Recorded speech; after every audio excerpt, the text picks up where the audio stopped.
Hello, Jan here from Into the Woods. It's the most beautiful, bright March morning. The birds are going mad. It's mild, it's warm, it's lovely. And I've come out to my vegetable garden and I'm sorting my greenhouse out and getting ready for the seedlings that I will be nurturing in there. So I just thought I'd show you this wonderful system of self-watering which I discovered a few years ago, and it's just changed my life really.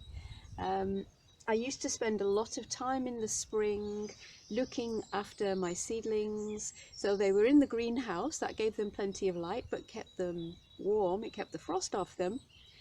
However, they would dry out very quickly because they were in pots, and it can get quite warm in there even very early in the year.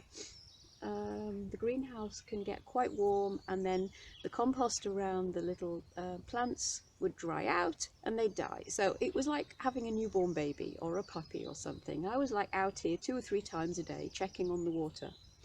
And this self-watering system is wonderful. It frees me up so that I can come out every other day just to check, but really they take care of themselves.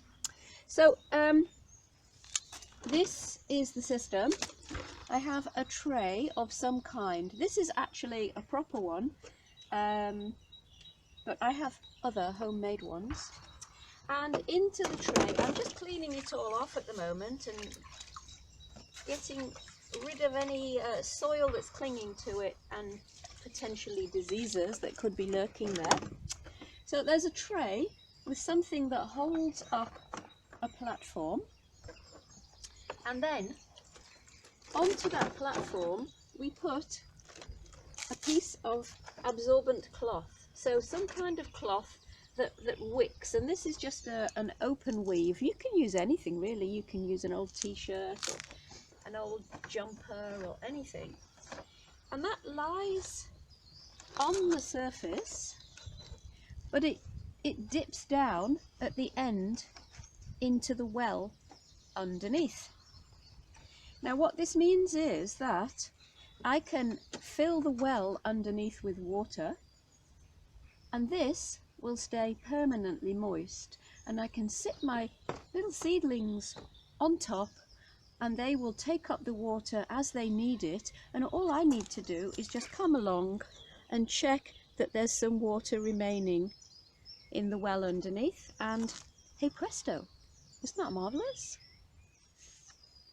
So the one I just showed you is one that I found that was being thrown out by a garden centre, and I just wanted to show you how you don't actually need a proper one.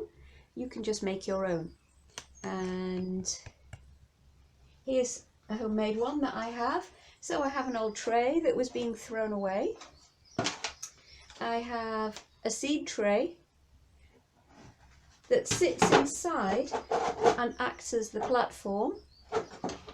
And then I have actually bought some wicking mat from the garden centre. It's really cheap, and it's lasted about 3 or 4 years now. I've just washed it off. That lays on top. As I said, really important that part of it sticks down the side so that it's always pulling up the water. And there you have it. You don't need to spend any money at all. You can just use things that are kicking around already. And as I say, you don't even need this special wicking mat. You can just use a piece of old clothing that you're going to dispose of. Great recycling and a fantastic system. I hope you have lots of fun with it. So here it is in situ on the shelf in the greenhouse. I've got the wet wicking fabric. You must make sure that it's dipping down into the well below. And then I put on my little seedlings. I make sure that they're watered in well so that we make a wet contact between them and the wicking fabric. And that's really all there is to it. All I need to do is every couple of days just come out and check with my finger that there's some water remaining in the well, and they can take care of themselves.